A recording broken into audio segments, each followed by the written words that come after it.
Alrighty, Ruud. Well, when we hear the name Ruud Gullit, of course, and me being a football fan, I know there's lots of history behind that name. You've played for Feyenoord, you've played for PSV Eindhoven, and eventually AC Milan, Chelsea as well. Which of those clubs do you hold dear to your heart? Because I read that you said Chelsea, and playing in London was the best time of your career.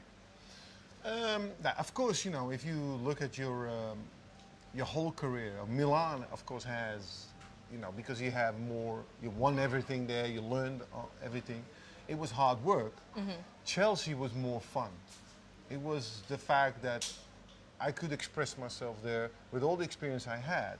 I could, you know, put that into the game in London, in England, and I enjoyed it. I was playing every game. I played well. The crowd was great for me.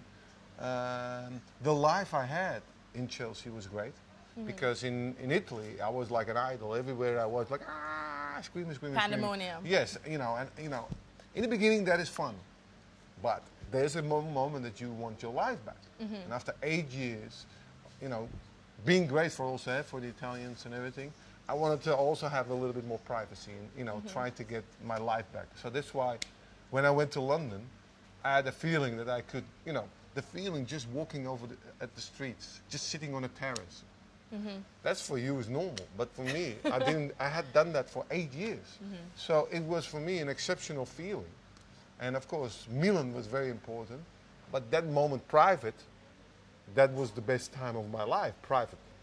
Football-wise, of course, the Milan period was the best. But you've had many good times, and you've won numerous European Player of the Year awards. But the most special one was it in 1987, where you actually dedicated it to Nelson Mandela. Yeah. And eventually, I understand you got to speak to him, and he said that in prison, after prison, he had a number of friends, but in prison, he described you as one of the few that he had. What was that experience? You know, like? I just get, you know, again, you know, I got goosebumps. And that was the biggest compliment that Nelson Mandela could give me, because he is a very, you know, extraordinary person.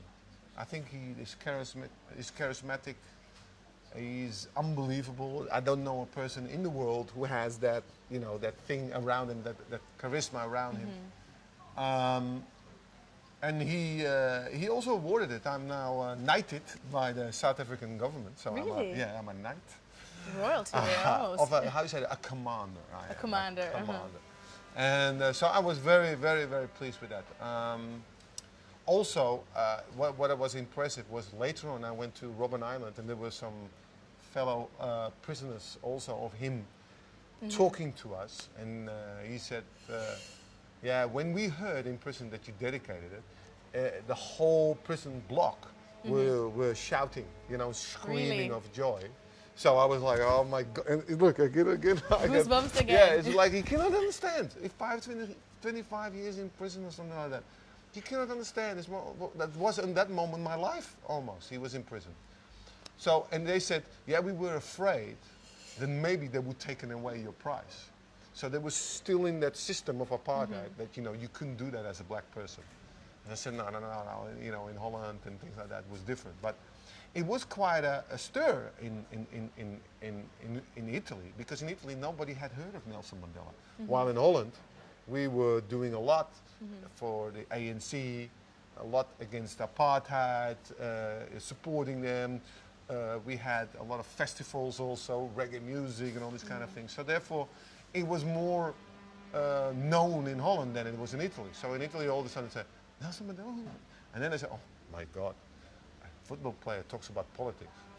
No, it's not politics, but it was for them very rare. And then all of a sudden, this big, you know, bomb exploded, let's say. And that surprised me also. I didn't realize that it was that big. But from their perspective, how they explained it to me, I'm very happy that it worked like that. And I am the, you know, very proud man that I had get to know Mr. Nelson Mandela in private a couple of times. Alrighty, well, changing the world through football. That's why competitions like the Guinness Street Football Challenge are so important. Ruud Gullit, we want to thank you so much for joining me right here, and we look forward to a very successful tournament. Thank you very much. I hope to see you. You know, come here, come to St. Vincent, come to watch it. This is going to be great. Exactly. Alrighty, thank you so much, Ruud. You're welcome.